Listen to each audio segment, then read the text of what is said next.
Hi guys, my name is Hannah Wagner, and today we're going to be talking about the danger of caffeine on our youth.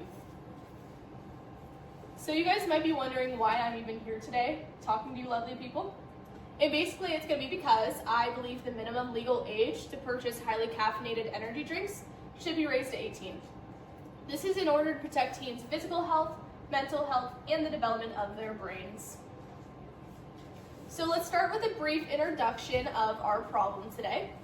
Many teens are drinking energy drinks without knowing all of the risks, which there are many to be specific, and it is easy to access highly caffeinated products that affect our youth.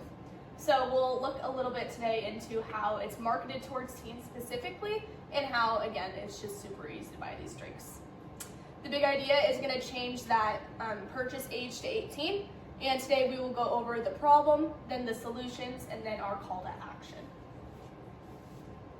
So first, let's start out with the problem. So we know that energy drinks have high caffeine, obviously. We're talking around 200 to 250 milligrams.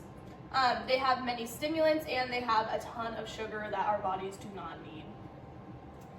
We know that our teens' brains are still developing until about age 25.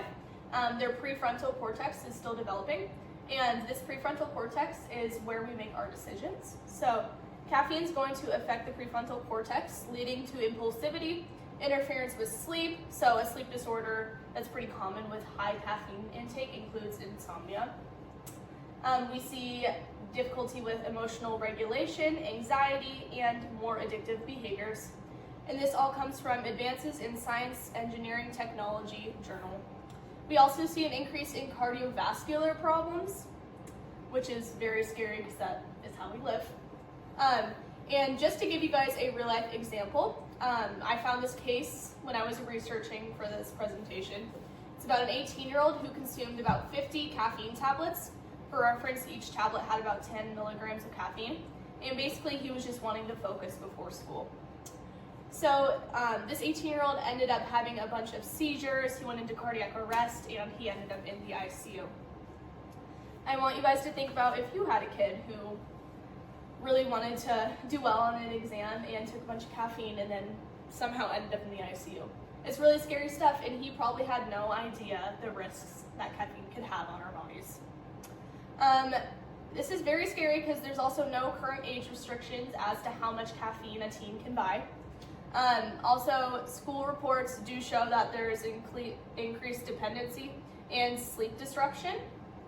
I think the biggest problem here, I would say, is the aggressive marketing targeted towards teens, though.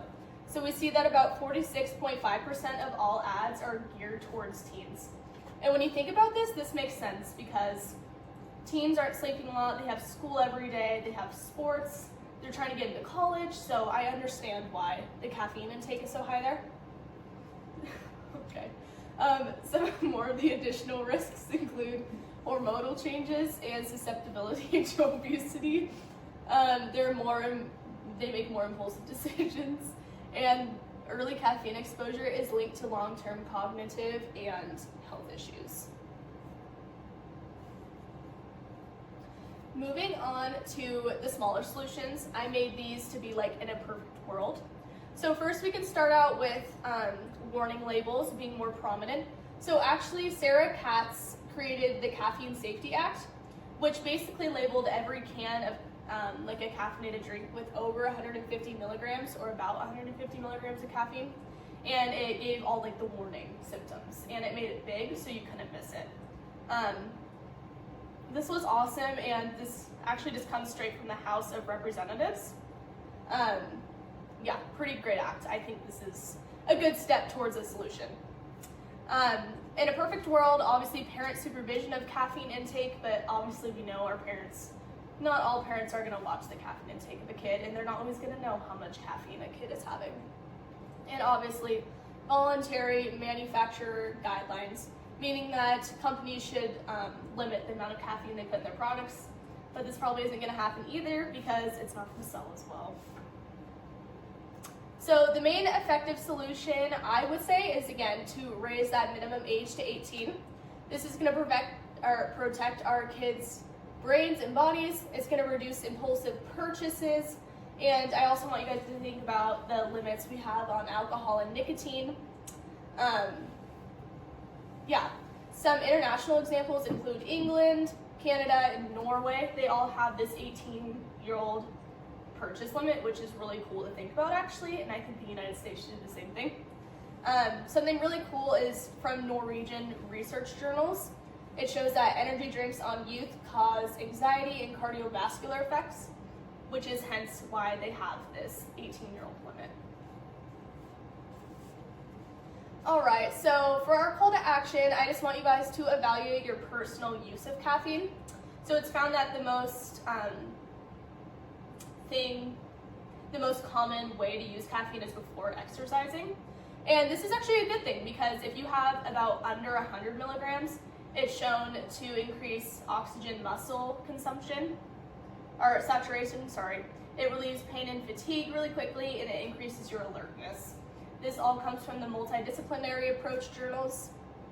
Yeah, I want you guys to think about that, and I want to give you guys a healthy reason.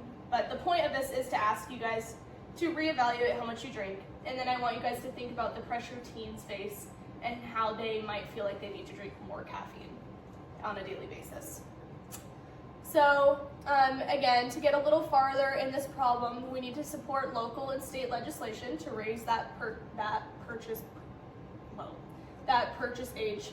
We need to educate ourselves and others on all the caffeine risks, and we need to promote awareness of healthy alternatives or just a lesser caffeine intake. So yeah, as you can see, energy drinks pose serious risks for our youth. Raising that minimum age to 18 is going to protect teens' health overall.